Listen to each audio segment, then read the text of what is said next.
Salut à tous, j'espère que vous allez bien. Donc je reviens encore vers vous pour vous parler des choses de cette réalité du visible. Alors comme je le dis constamment dans mes partages, que Salomon dit qu'il n'y a rien de nouveau. Ce qui a été, c'est ce qui est et c'est ce qui sera encore. Et que le physique est le reflet du non-visible. Et encore que le Créateur, par son verbe, parle tantôt d'une manière, tantôt d'une autre, et l'on y prend point garde. Alors, toi qui m'écoutes aujourd'hui, si tu ne prenais pas garde autrefois, dès à présent, commence à prendre garde par rapport à ce que tes yeux peuvent voir, tes oreilles peuvent entendre, tes sens peuvent percevoir au travers de la nature. Analyse bien la situation, retiens ce qui est bon et partage-le également à tes enfants afin qu'ils puissent sortir de l'ignorance, parce qu'il y a une formule qui dit que l'homme, la femme, l'enfant, la créature, l'être périt faute de connaissances. Donc, il est primordial pour nous de pouvoir fusionner avec le savoir afin d'avoir une meilleure visibilité des choses. Et encore, nos pères, nos mères, dans les temps d'autrefois, ont toujours eu à appuyer leur dire par des métaphores, des énigmes, des paraboles, des dictons, en utilisant les éléments de la faune et de la flore. Et ils ne peuvent pas aller au-delà. Car la loi du Créateur le veut ainsi. Nous sommes contenus dans un globe ou dans une sphère, dans une bulle. Personne ne peut sortir. Nous avons eu la vie, la naissance dans ce globe-là. Est-ce que vous voyez? Alors, je reviens encore vers vous pour partager avec vous un sujet très rocambolesque, très terrible. Il s'agit toujours de ce personnage de Zululassan, alors qui impose son loba, son koudoumane, son joki sabé, qui est une copie en fait de Jésus, des Bibles classiques, tout comme les multinationales, tout comme les oligarchies nous imposent, veulent nous imposer en fait l'homosexualité. Est-ce que vous voyez un peu partout en Afrique noire? C'est un peu comme, vous voyez, par rapport, vous savez que dans chaque pays, il y a des communautés, il y a des ethnies. Et chaque ethnie a sa coutume. Chaque ethnie a sa façon d'appeler, soit entre guillemets Dieu, le Créateur, ainsi de suite. Donc, beaucoup confondent entre Dieu et le Créateur. Mais de toute façon, Dieu, Créateur, chacun l'appelle à sa manière. Et maintenant, vous verrez que vous allez constater que ce personnage de Zulula, en fait, il est sorti d'une communauté qu'on appelle les Douala. Est-ce que vous comprenez? Et dans la communauté Douala également, chez les Douala également, bon, on va appeler les Sawa, il y a plusieurs ethnies également là-bas. Est-ce que vous voyez? Donc lui, il veut en fait contaminer les autres tribus, les autres ethnies, en fait, il les impose en fait que c'est Loba et rien d'autre. Mais si on prend l'exemple au Cameroun, il y a plus de 200 ethnies là-bas. Vous pensez qu'au Cameroun, il n'y a que, on ne dit tout le monde, toutes les ethnies disent Loba? Non. Et vous pensez que les Douala peuvent aller imposer les Bassa, imposer les Bamléké, imposer les Yaoundé, imposer les Etones, imposer les Manguissa, imposer les Bafia, les Aoussa, à dire Loba? Ah non, c'est pas possible. Donc, c'est un peu comme si l'Union européenne ou bien, je ne sais pas, tous ces oligarchies les Occidentaux, que ce soit les Américains, viennent en Afrique pour imposer en fait l'homosexualité. Pour dire que, ben, c'est comme ça. Ou alors, quand par exemple, il y a dans un pays, prenons l'exemple de l'Afrique, qu'on trouve quelqu'un qui est marginalisé, qui est homosexuel par exemple, qui est dans les LGBT et qui est marginalisé, on va lui dire que non, la loi internationale voudrait que le protège, ceci, cela, ainsi de suite. Est-ce que vous voyez? Parce que il voudrait que tous soient dans cette communauté-là, tous puissent soient libres de pouvoir exercer ce penchant-là. Est-ce que vous comprenez? Alors, donc, Zulula, en venant nous parler de Loba, ou ceux qui vont accepter Loba, qui ne sont pas en fait de la communauté Douala, Sawa du Cameroun, donc il est en train de les imposer cela. Et c'est ce qu'on appelle un nouvel ordre mondial. Est-ce que vous comprenez? Tout comme on veut nous imposer l'homosexualité. Alors, on va entrer dans le vif du sujet. C'était juste un petit résumé, mais on va entrer dans le sujet pour vous montrer en fait avec les mêmes versets, les mêmes trucs qu'il est venu écrire.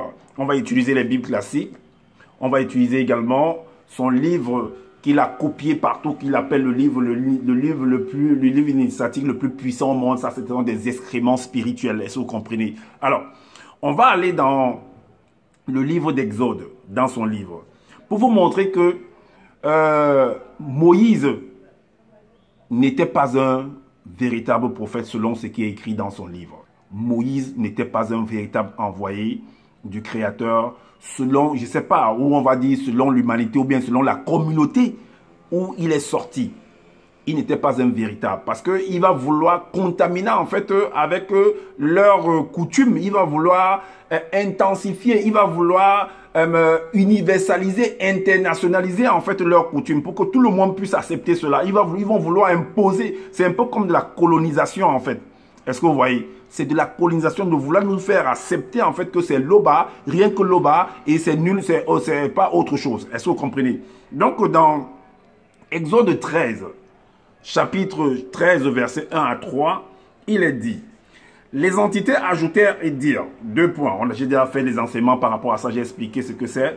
Alors, tu fabriqueras une arche en bois d'arbre de baobab d'une haute technologie, tu mesureras 125 cm de longue, 75 cm de large et 75 cm de haut. Tu le recouvriras d'or pur. Ces détails sont très très importants.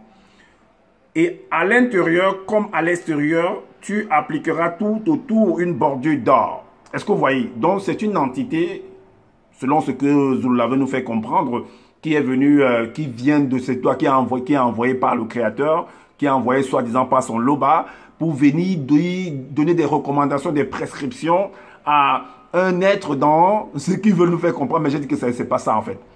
Dans cette réalité du visible, dans le commun des mortels. Alors, on lui dit d'aller de chercher des personnes, des artisans qui savent fabriquer des choses, qui savent faire de la sculpture, d'aller en brousse dans les champs, couper du bois et venir fabriquer en fait une arche. Mais pour faire quoi avec? Pour faire quoi? Voilà pourquoi dans Exode 14, là le titre c'est la table sacrée des pains consacrés aux initiés en chef. Vous voyez que vous allez vous rendre compte que cette tâche de l'alliance là, cet objet en bois va être placé, après être fabriqué, va être placé dans une demeure, dans une maison, soit dans une petite maison, dans une grande maison. Et là, il y aura des pains également qui vont suivre également dans cette maison. Donc, ceux qui vont diriger cette communauté-là qui devra venir dans cette maison-là devront manger. Après avoir travaillé, devront manger. C'est pourquoi on parle des pains consacrés. Alors là, il est dit au verset 1, chapitre 14, verset 1, tu fabriqueras une table en bois de baobab de haute technologie. Elle mesurera 1 mètre de long, 50 cm de large et 75 cm de haut. Est-ce que vous voyez? Donc, il y a cette description-là également. On trouve cela dans les églises catholiques. Il y a une table sur laquelle on fait des sacrifices. C'est là où on dépose le pain. Et il y a une autre demeure où il y a... Bon, tout ça, si vous regardez, vous verrez que c'est ce qui se trouve également dans les maisons, dans l'église catholique, en fait. Maintenant, on va au chapitre 15. Là, sur le porte-lampe à cette branche. Ça veut dire qu'il y a des chandeliers également qui devront être dans ce demeure pour alimenter, pour éclairer la demeure. Parce qu'on ne va pas venir célébrer, faire des choses, travailler dans une maison où il n'y a pas de l'éclairage. Donc, il va falloir mettre...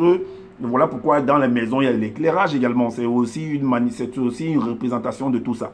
Alors, donc votre maison également représente une demeure dans laquelle on célèbre des choses. Parce que vous et vos enfants, vous et que ce soit un homme avec une femme ou une femme avec un homme, vous célébrez en fait. Vous êtes en train de glorifier le Créateur. Ou ceux qui vont appeler Créateur ou bien ils vont appeler Dieu. Vous êtes en train de glorifier le Créateur. Donc votre maison est une demeure sacrée en fait.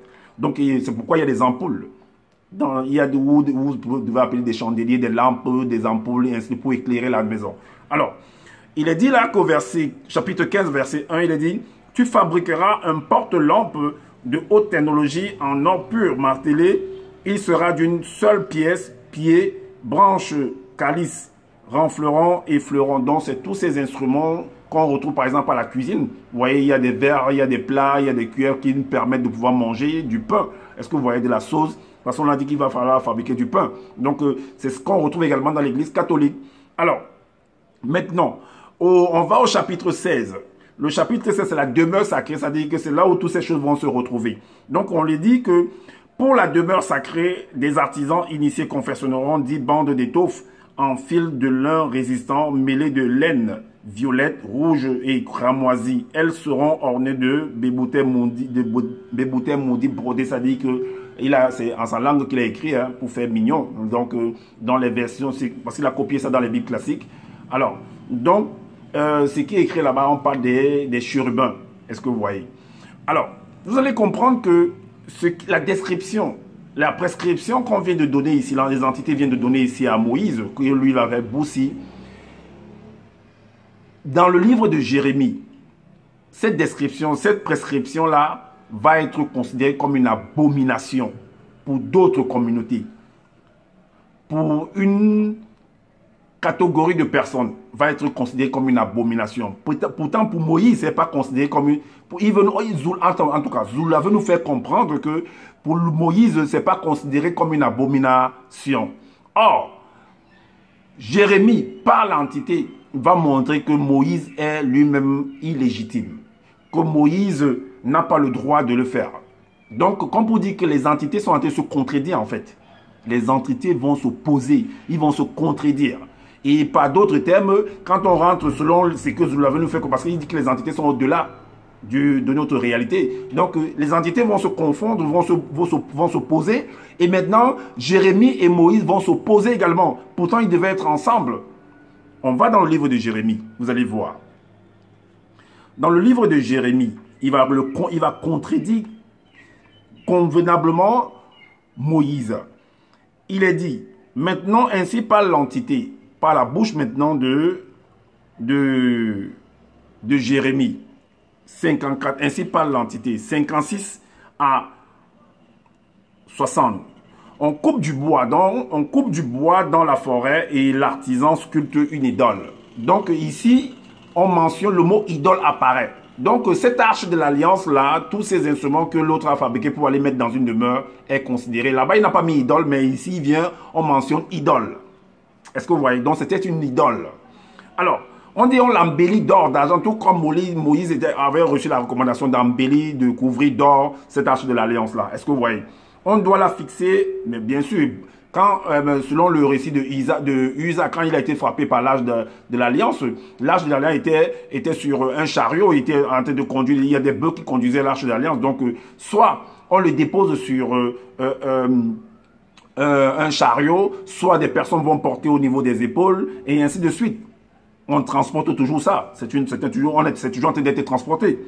Alors, on doit la fixer avec un marteau et des clous pour qu'elle tienne bien droite. Ces faux dieux ressemblent à un poteau massif. Il ne parle pas. L'arche de l'Alliance ne parle pas en fait. Ça ne parle pas. Il faut bien qu'on les porte puisqu'ils ne peuvent pas marcher. Donc il faut qu'on les soutienne on les met sur un chariot pour que d'autres personnes, d'autres êtres puissent conduire cela. Alors, n'ayez pas peur d'eux, car ils ne peuvent faire aucun mal. Alors, Jérémie nous fait comprendre ici par l'entité que n'ayez pas peur de ce que Moïse a fabriqué là-bas. Ce que l'autre entité lui a demandé de fabriquer. Je ne sais pas si cette entité-là n'est pas le frère de l'entité qui est venue parler à Jérémie. Je ne sais pas pourquoi ils se contredisent. Je ne sais pas pourquoi ils font la guerre entre eux. Ou c'était pas la même communauté. Soi-disant, selon ce que Zoula veut nous faire comprendre dans le grand temps de Dieu au paradis là-bas céleste. Alors, Jérémie, l'entité parle par Jérémie que n'ayez pas peur de ce que Moïse a fait là. N'ayez pas peur d'eux, car ils ne peuvent faire aucun mal. Ils sont même incapables de faire du bien. Et maintenant, on va au verset 64 à 68. Il est dit, ces gens sont complètement dépourvus de vérité. Ça veut dire que ces gens qui fabriquent ce genre de choses-là, que l'entité va venir parler, va venir dire que non, on va faire ceci, va faire cela, ils sont dépourvus de vérité. Et Zoula nous fait comprendre, selon son récit, que ce que Moïse est un véritable prophète en fait. Or pourtant, Jérémie nous dit que ces genres de personnes-là sont dépourvues de vérité. Alors, je ne sais pas qu'est-ce qu'on doit comprendre. Si nous devons accepter Moïse ou pas.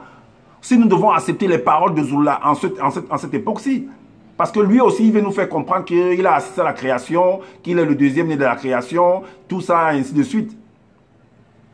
Alors, leurs faux dieux ne peuvent rien leur apprendre. Ils sont en bois. Donc, on ne devrait pas écouter ce que Moïse dit, parce que ce qu'il a fabriqué là, en fait, ne peut rien l'apprendre, en fait. Est-ce que vous comprenez?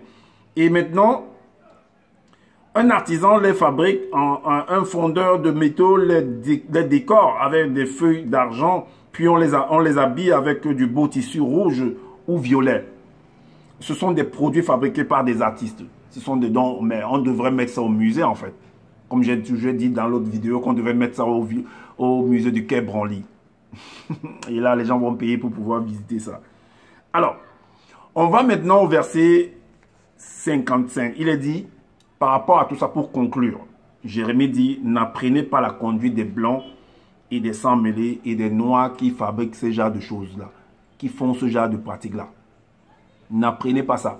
Donc, n'apprenez pas ce que Zoula vient vous raconter en disant, en donnant gloire en fait à Moïse. Moïse n'est pas de la vérité. Zoula non plus n'est pas de la vérité parce qu'il approuve cela.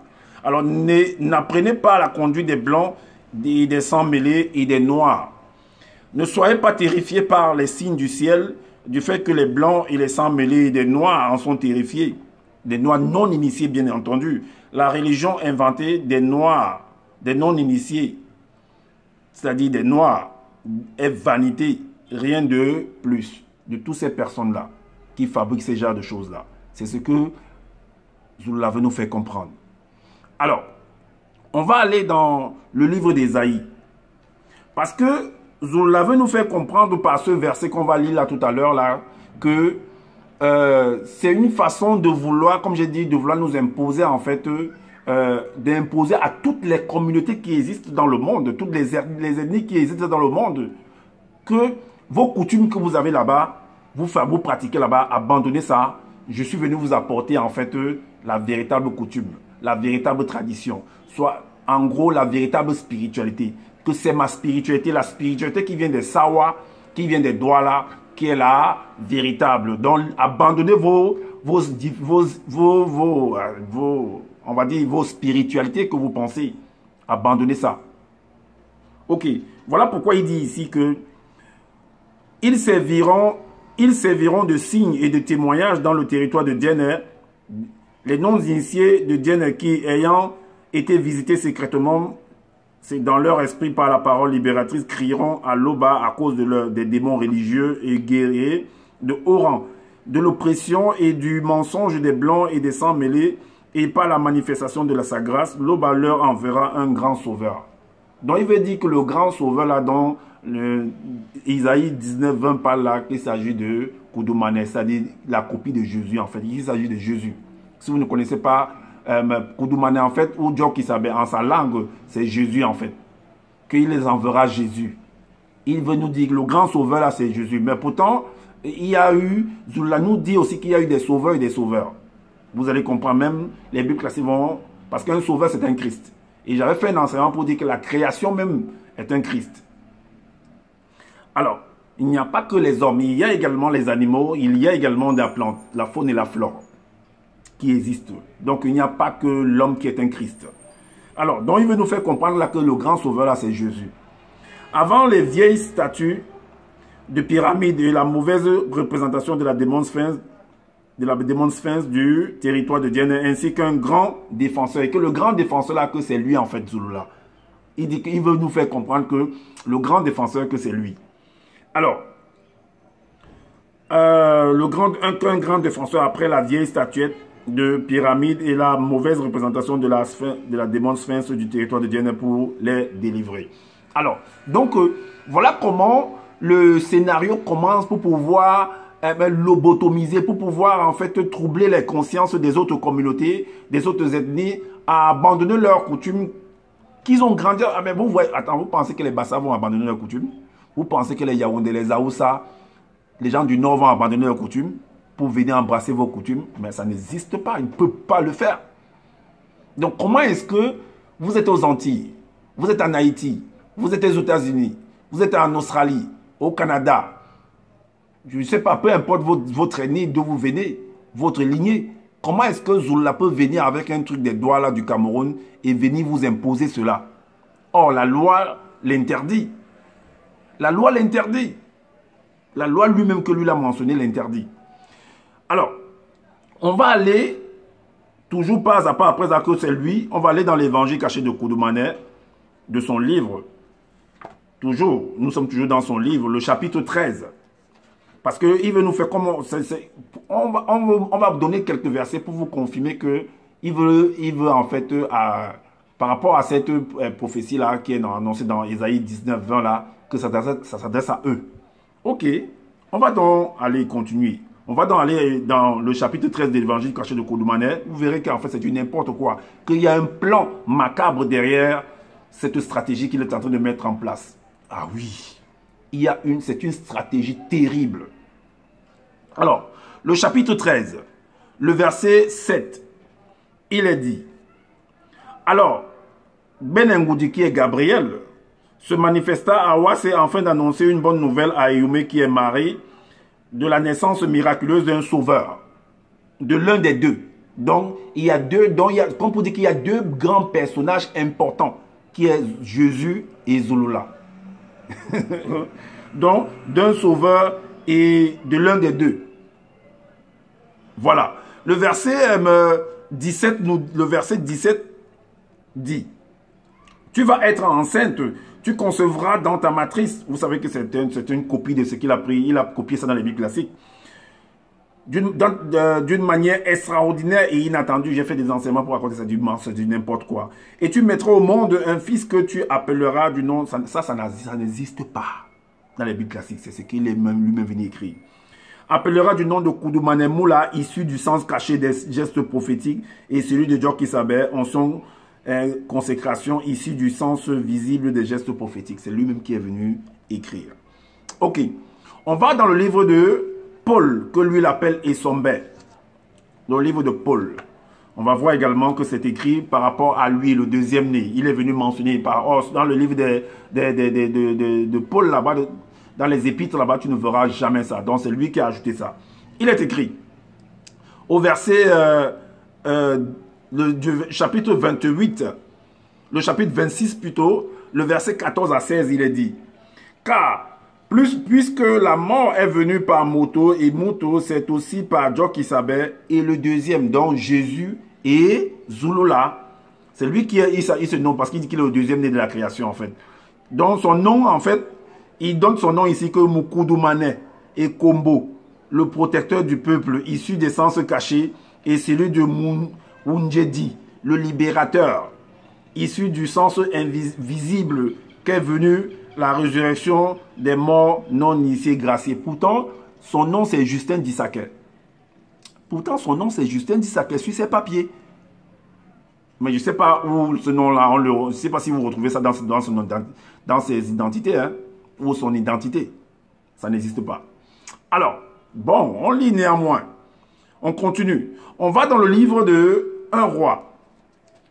Parce qu'il y a une manifestation qui s'est produite là-bas avec un prophète. Parce que lui, il est au-delà même du commun Zoula. Nous fait comprendre qu'il est au-delà du commun des mortels. Ça veut dire que si un mortel peut réaliser une telle chose, mais ça veut dire que Zoula réalise on va dire, je ne sais pas, le double ou bien je ne sais pas, au-delà de ce que celui-ci peut faire. Mais je ne sais pas si vous avez déjà vu, depuis que Zoula a commencé cette vidéo, vous avez vu une manifestation pareille. Vous qui l'écoutez.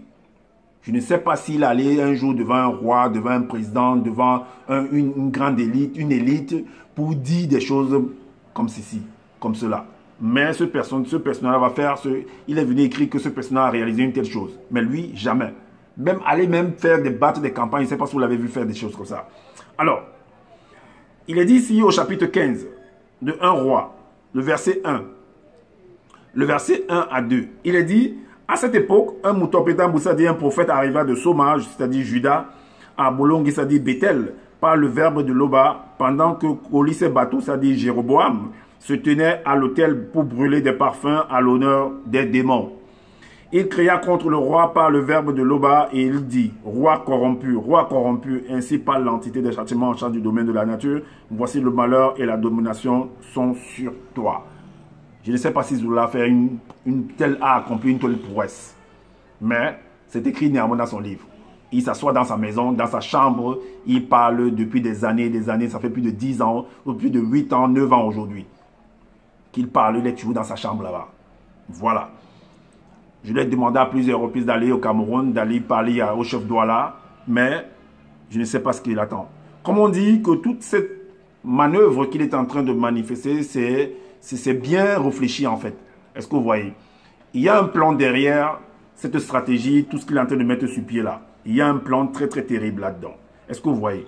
Il y a un plan très très terrible. Voilà pourquoi on va aller déjà dans...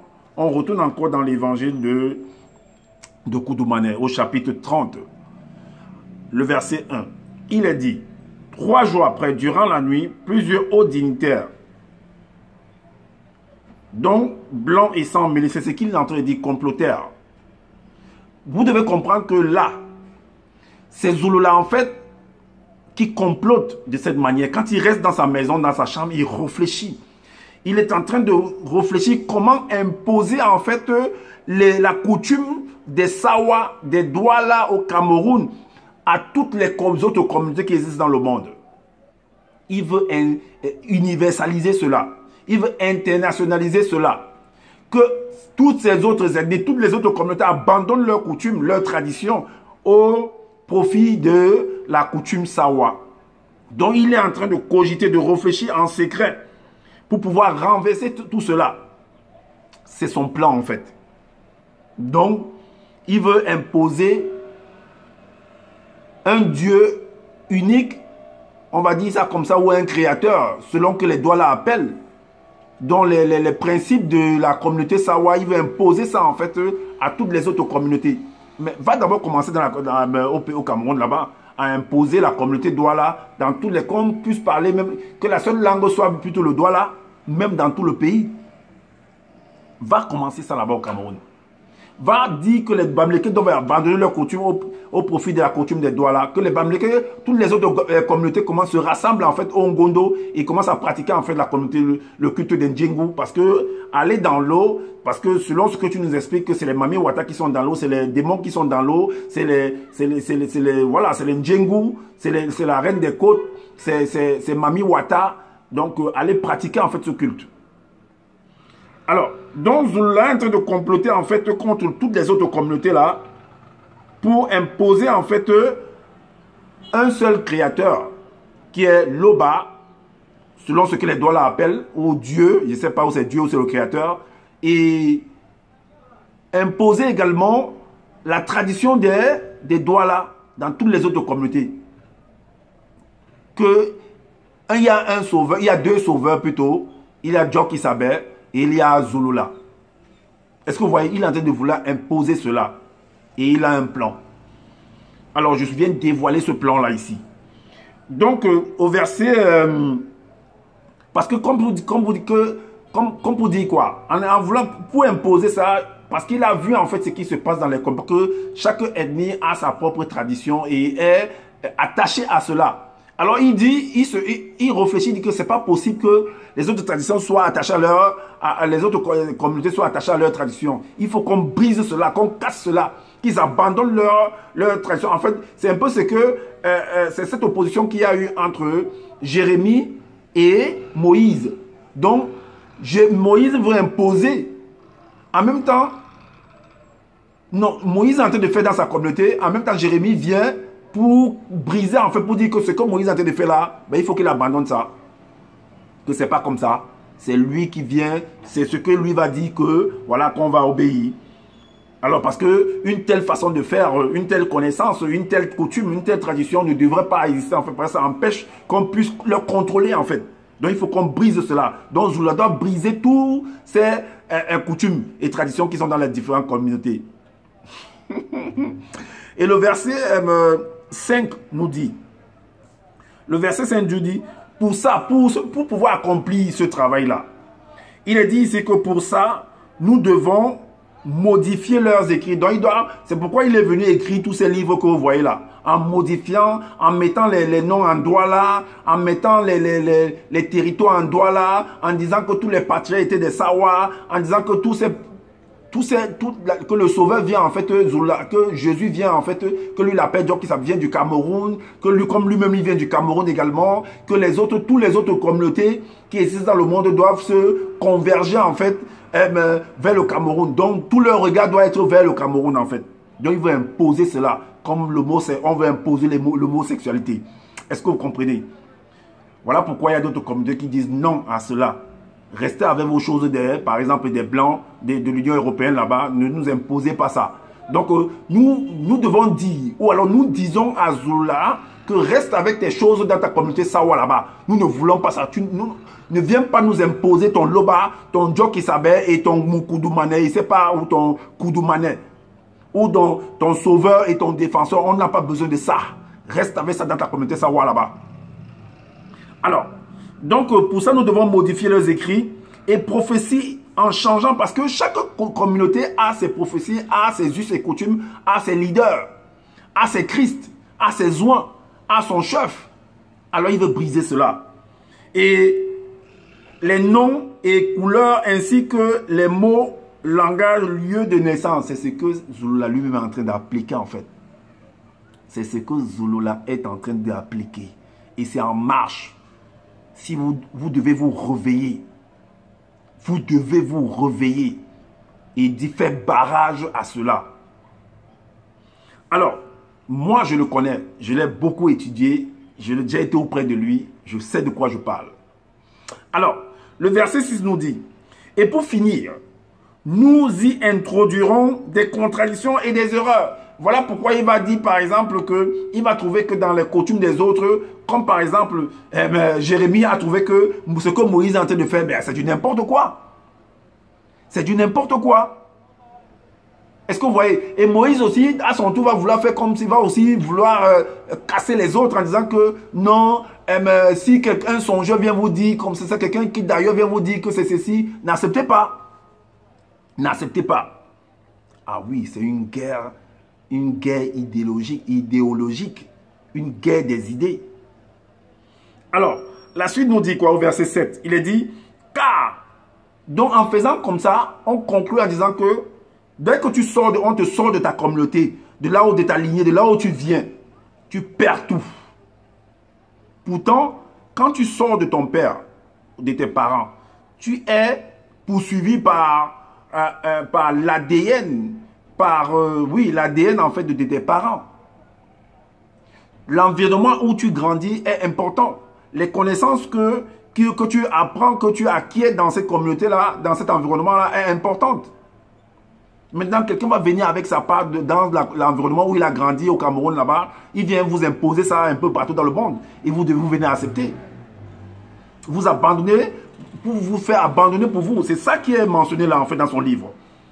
Alors, car le peuple qui se fait voler sa croyance, sa coutume, ses rites, ses traditions, n'a plus d'identité et devient par là asservi par d'autres fausses croyances et religions inventées par une autre coutume, par la coutume des Sawa. Donc là, en vous faisant abandonner vos coutumes, vos traditions, vous devenez en fait sans identité. Parce que vous êtes né quelque part.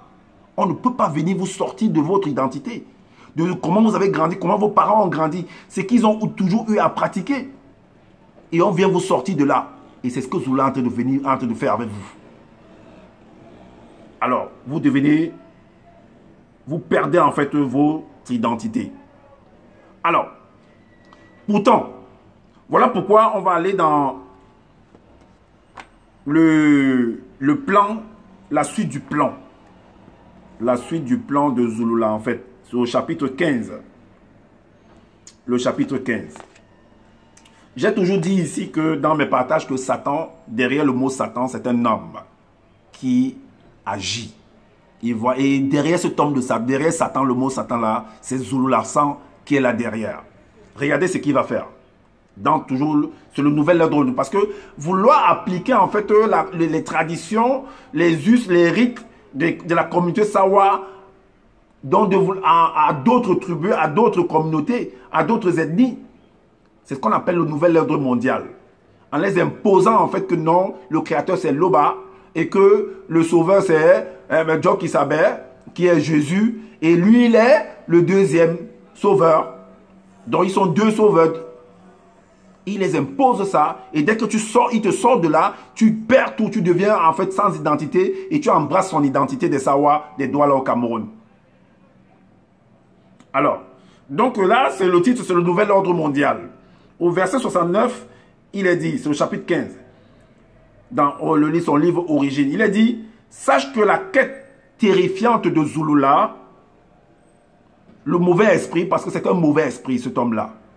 Sache que, toi qui m'écoutes, toi qui es dans la communauté de Zulula, dans son groupe-là, toi qui l'écoutes, je ne sais pas où, qui est en Tanzanie, aux Antilles, aux États-Unis, au Canada, au Cameroun, en Côte d'Ivoire et dans tous les autres pays, toi qui l'écoutes, moi je suis dit en train de te mettre en garde. Sache que la quête terrifiante de Zulula 100, le mauvais esprit, présente une stratégie macabre pour imposer pour imposer à toutes les autres communautés, à toutes les autres ethnies, les choses de sa communauté Sawa des Douala au Cameroun. En fait, que vous abandonnez pour vous. Alors, imposer la notion, parce que ce qui se passe dans un comme c'est ce qu'on appelle la religion, la spiritualité. Donc, il veut imposer sa spiritualité pour que vous puissiez abandonner votre spiritualité à vous. Est-ce que vous comprenez? Alors, et le verset suivant, au 73, le verset 73 nous dit, Zulula 100, qui est Satan, le mauvais esprit, a pour but d'établir une société dans laquelle les gouvernements sont exercés par l'autorité des démons d'Ndjengu. Oui, parce que c'est toujours, il parle toujours d'Ndjengu. Parce que chez les Douala là-bas, on parle de c'est les Ndjengu. Quand ils entrent dans l'eau pendant le Ngondo en décembre, ils vont communiquer avec les Ndjengu. Zulula 100, parce que derrière Satan c'est Zulula 100.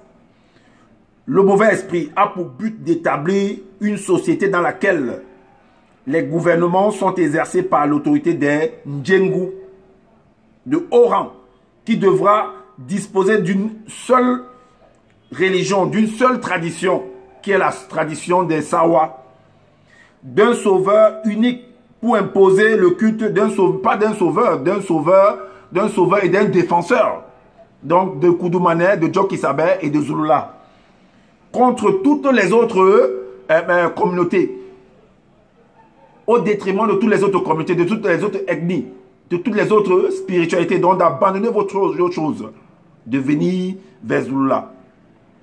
Et le verset suivant, au verset 75, il est dit, le verset 75 nous dit, ce procédé aura pour but de convaincre, c'est pourquoi vous voyez la sortie des livres en changeant les choses et bourrer votre mental avec les choses de Sawa, uniquement des Sawa, Douala, Douala, Douala.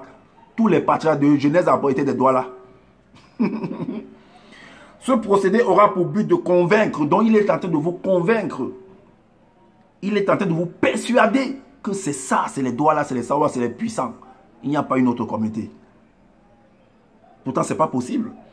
Ce procédé aura pour but de convaincre le peuple, toutes les autres ethnies, toutes les autres communautés, que sa croyance en Tété, créateur unique, dont il n'y a que Tété, il n'y a que Loba, voilà, c'est ça qui est. Et non, si toi tu prononces là-bas Lagor, ou bien Niamie, ou bien Zambé, ou bien Zamba, ou bien je ne sais pas, Bondier, que ce n'est pas ça, qu'abandonne ça. Viens chez lui. Chez lui, c'est Tété, c'est Loba, c'est l'unique, il n'y a pas un autre truc. Est-ce que vous comprenez? Et le verset 76 dit, il s'agit d'un plan de préparation mentale. Il est en train de vous préparer en sortant tous ces livres qui ne font que copier partout. C'est les mêmes choses. Quand vous lisez ça, c'est des bêtises. C'est les mêmes choses qui ne font que... Ce qu'il a écrit ici, il vient l'écrire ici, il manipule comme ça. C'est un illettré, cet homme-là. C'est juste un féman, en fait. C'est un peu comme... il n'est pas différent, en fait, de Émile Parfait Sim, qui est de l'Ieb Limal. Ce monsieur-là qui a mis en place l'entreprise de crypto-monnaie. Et aujourd'hui, tout le monde est en train de se plaindre par rapport à ça. Est-ce que vous voyez? Parce que les gens n'arrivent plus à entrer, en fait, n'arrivent pas à être remboursés. C'est plus d'1 milliard qui ont disparu comme ça, qui sont volatilisés. Donc lui et toute sa bande, en fait. Et c'est ce que Zulula est en train de faire également. Il s'agit d'un plan de préparation mentale, intellectuelle, morale et spirituelle, visant à détruire toutes les coutumes de chaque communauté. Toutes les croyances de chaque communauté. Si toi tu pratiquais par exemple le vaudou en Haïti, il vient te dire que non, le vaudou là, non, c'est ceci, abandonne ça, viens plutôt chez moi, c'est moi qui pratique la bonne chose, c'est le créateur, ce que tu fais là-bas, donc c'est des démons. Pourtant, il y a l'Indjengo chez lui également, hein, selon ce que lui-même il explique. Alors, donc, il s'agit d'un plan de préparation mentale, intellectuelle, morale et spirituelle visant à détruire le fondement des croyances de toutes les communautés qui existent. Est-ce que vous comprenez? Et le verset 77 dit, cette grande machination aura bien avant tout cela pour effet de générer le désordre, parce que ça crée le désordre partout. Parce qu'un truc comme ça crée en fait de la discrimination. Vouloir faire comme si, en fait, par exemple, si on prend le Cameroun, il n'y a pas que le Cameroun, il y a plus de 200 ethnies au Cameroun. En voulant faire comme si, si on s'arrête seulement au Cameroun, que c'est les Douala qui sont les patrons, c'est la meilleure communauté, mais tu es en train de fustiger les autres communautés, en fait. Tu dis qu'eux, ils n'ont pas lieu d'être, en fait. Qu'ils doivent venir entrer dans la communauté Sawa. Est-ce que vous voyez? Donc, ça génère, en fait, un désordre. Ça génère, en fait, de la discrimination, de l'apartheid. Est-ce que vous voyez un peu? Ah oui. Diviser pour mieux régner. Ça crée du tribalisme, en fait. Alors, quand tu vas voir le Bamléké, tu vas dire, ah non, vous les Bamléké, vous êtes ceci. Quand tu vas voir le Yawa, ah vous êtes ceci. Et vice-versa, et inversement, ça crée du tribalisme, en fait. Donc, ce monsieur est tribal. Zulu Lassan, tu es tribal. Tu as en train de créer le tribalisme, en fait. Cette grande machination aura bien avant tout cela pour effet de générer un désordre social, royal, culturel au sein de toutes les communautés qui existent dans le monde. Est-ce que vous comprenez? Alors, comme j'ai dit, on va aller dans les Bibles classiques maintenant. J'ai dit tout à l'heure que la création est un Christ, dont tout ce qui existe en fait sont des Christ. Voilà pourquoi il est dit dans 1 Chronique 16, chapitre 22. Ne touchez pas à mes oins. Dans d'autres versions, on dit ne touchez pas à mes Christ. Ne touchez pas à mes Messies. Parce que toute la création, même les plantes sont des Christ. Les animaux également sont des Christ. Ah oui, il n'y a pas que l'âme qui existe. Il y a la faune et la flore également. Donc ne touchez pas à mes Christ. Ne faites pas de mal à mes prophètes. Parce que nous sommes tous des prophètes, des rois également. Des oins.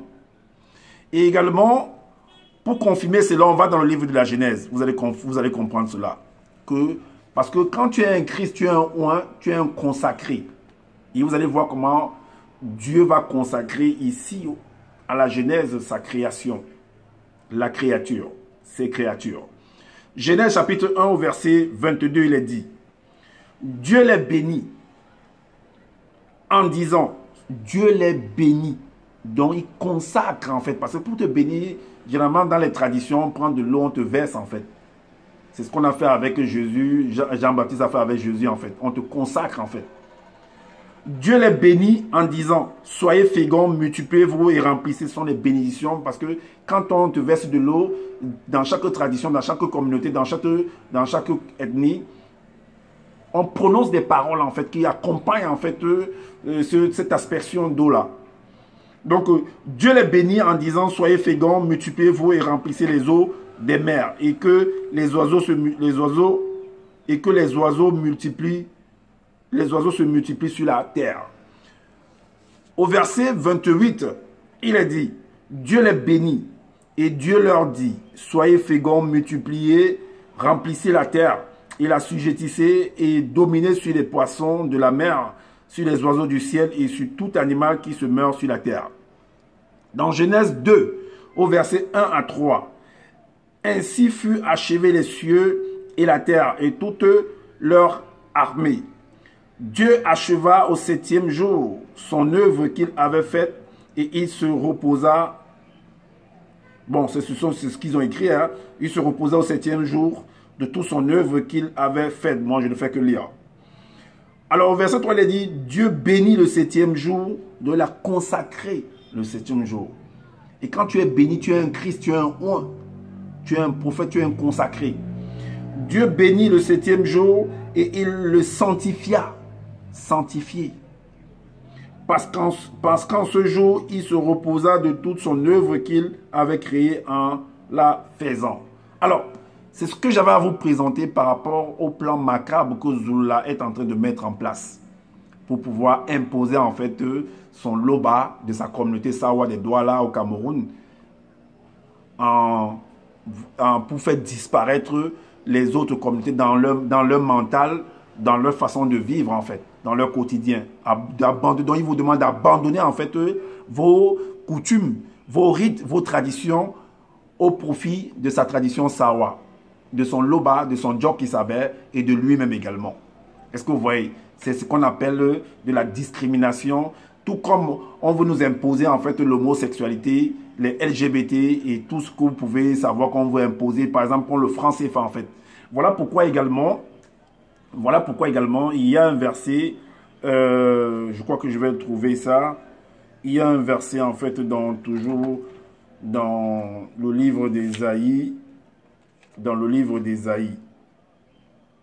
Alors, voilà pourquoi dans le chapitre 30 au verset 21, voilà pourquoi, en conclusion, vous tiendrez pour souiller les idées, la coutume des Sawa. Parce qu'il n'y a aucune communauté qui peut abandonner en fait sa tradition pour embrasser la tradition des autres. Il y a un problème en fait. Chacun doit rester dans sa parcelle. Alors, voilà pourquoi on vous avertit et dit ici que vous tiendrez pour souiller en fait. Vous devez considérer ça comme souillure. Ce que Zula vient vous présenter, son loba, son Djok Isabé et lui-même, vous devez, tous ces coutumes des Sawa en disant que non, tout c'était des Sawa et tout, vous devez tenir ça, ça doit être souillé pour vous. Alors, et vous tiendrez pour souiller tout ce que Zula vient vous présenter, car ce qui vient vous présenter en fait, ces coutumes, ces traditions, sa spiritualité des Sawa qui vient vous présenter en fait, a pour seul but de vous assujettir encore plus sous la domination des Sawa.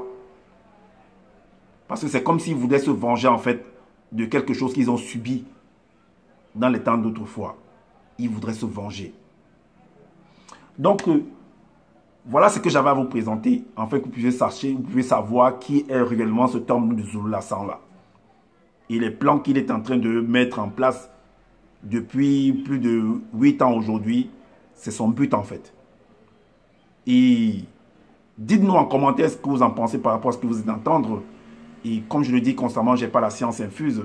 Donc si vous trouvez qu'il y a des manquements par rapport à ce que vous venez d'entendre, faites des vidéos également dans ce sens pour éclairer les uns les autres. Et abonnez-vous massivement à ma chaîne pour me soutenir dans le travail que je suis en train de faire. Et partagez massivement cette vidéo afin de faire connaître en fait qui est le but pour savoir qui est ce monsieur Zula. Son but macabre qu'il a, ses idées macabres qu'il a de fait d'imposer en fait son Djok Isabé, son loba de sa communauté Sawa, afin de faire perdre, en fait de faire disparaître les autres communautés. Mais ça ne se passera pas. Ça, tu ne vas jamais atteindre tes objectifs. Je te le dis parce qu'il y a les gens qui réfléchissent, qui vont se réveiller de plus en plus. Ils vont tenir pour souiller ce que tu viens leur raconter. Parce que toi-même, ton livre, là, tu te contredis là-dedans. Alors, abonnez-vous massivement à ma chaîne également et activez la cloche de notification pour être averti des prochaines vidéos. Et prenez soin de votre famille. Prenez soin de votre santé également. Et je vous dis à bientôt pour une prochaine vidéo. Ciao.